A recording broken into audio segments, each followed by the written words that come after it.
Developments around travel and holidays at the moment. First, it seems the British government is about to finally scrap their red list system. This is the list of countries that have the Omicron variant. You'll remember the outrage from President Cyril Ramaphosa when we were placed on that red list. There are people now from South Africa in British hotels in quarantine simply because they were here when Omicron was first discovered. Also, the Association of Southern African Travel Agents warning you to be careful about travel scams during the festive season. The CEO of that association is Otto Vries. He joins us now. Otto, good afternoon to you. As I understand it, we don't have official confirmation from the British government yet. It looks like they're going to scrap their red list. I presume that that's going to be a little too late. The damage has already been done. Yeah, Stephen, it's a bit of a tricky one, right? Because I think ultimately you're correct. From a tourism perspective, forward planning and forward bookings and people, committing to specific holiday times are going to find it, a really challenging situation to try and now recover or reverse the damage that has been done. Having said that, let's grab onto the positivities of it. The fact that we have worked collectively as an industry and as a government to strongly lobby and put forward, I think, together with the scientists and our medical practitioners and the medical profession, a strong message that, this was the wrong decision to make, will hopefully result in the announcement that we are increasingly hearing is going to be made today. I realize that you might need to play the politics, but I don't, so I'll say it. It shows their decision was wrong in the first place, doesn't it?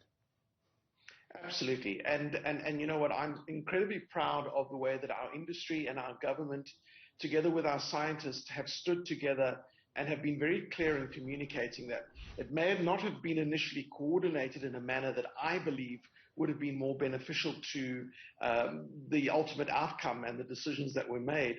But I like to look forward, and for me, looking forward now, my immediate question is, if indeed the UK makes this decision, are the other 60 or 70 odd countries that were able to ban us within less than 24 hours going to reverse their decision as quickly as the UK will hopefully do today? Well, I mean, there's that. There's also the fact that we're likely to see, possibly other waves of COVID-19. It may be that the world is changing the way that we deal with these things, but I'd like to think Britain will think again before it does something like this in the future. Nigeria, in response, has put Britain on its red list. Yeah, look, I mean, you've got to be careful when you play political tit for tat. I mean, I get it. And quite frankly, from an emotive point of view, we share the frustration of the Nigerians. And I don't think that we should underestimate that. Our president was extremely vocal and quite clear around how he felt about the decision that was made. But ultimately, we need to look forward and we need to look at lives and livelihoods. And we need to protect our industry and the opportunities that it creates for our economy.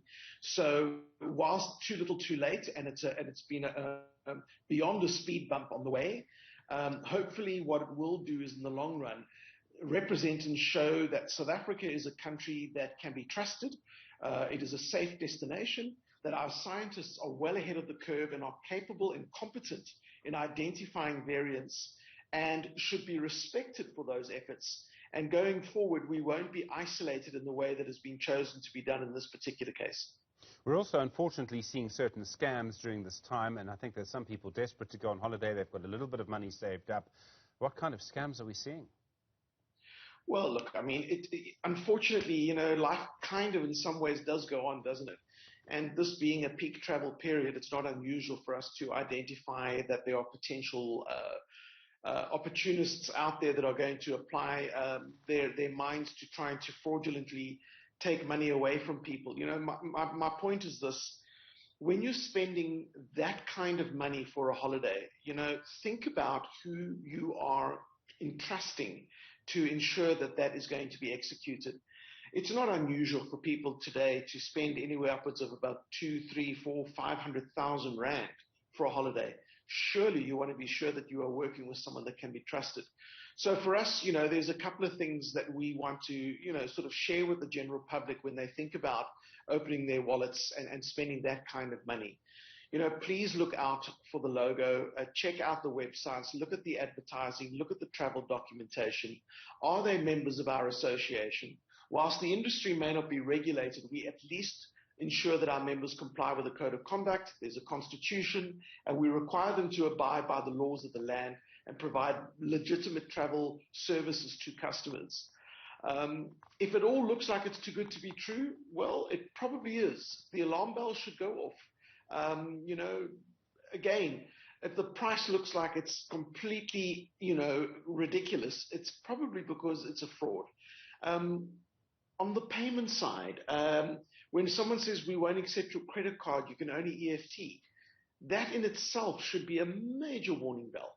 Your purchases are protected using a credit card. So EFTs, whilst I'm not saying that it's necessarily a problematic way of paying for your holidays, if, however, your supplier is insisting on it, I would be very, very concerned about it.